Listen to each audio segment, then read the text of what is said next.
we are in a very precarious time right now. Hmm. What we're witnessing, what we're seeing, you know, going back to the Charlie Kirk thing, because that was Yes. a marker in history, especially Hmm. in the time that we're in right now, the current generation, that I think has sparked an awakening. I think people are finally starting to understand the consequences of ideology. And Hmm. ideology is powerful, and ideology makes people prisoners to the ideas. But Christ made us free with his ideas. You know, Hmm. people in this world right now, there's a lot of confusion, and we've allowed feelings and our own personal preferences to, go far above what reality is.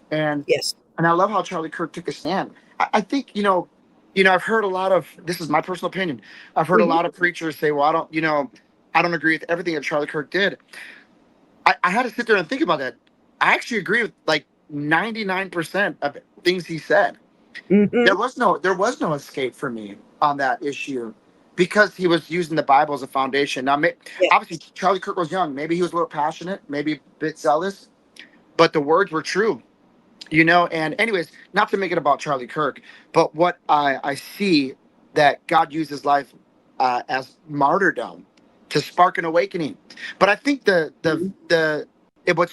it's the truth is right here is that we were created by God for a purpose, and Hmm. anything we do outside of that purpose, we malfunction. If we were to look at the scriptures like it was an instruction manual, like my phone comes with an instruction manual. The instruction manual knows how the phone works, just like the Bible knows how humanity works, because the manufacturer, who's our Father, designed us. So I think when the church rises up and speaks truth, and many times it's labeled hate or insensitive, what we're trying to help people understand is that this truth will set you free because it's what you were created to be. It's designed to say this is how you work, and anything outside of this, you don't work, you malfunction.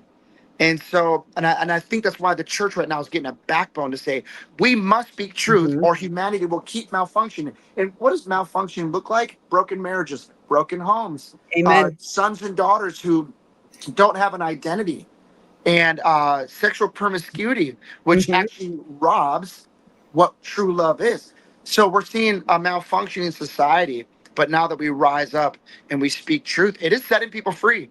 And it looks like Charlie Kirk's life was a seed that was put into the Amen. ground to spark the awakening.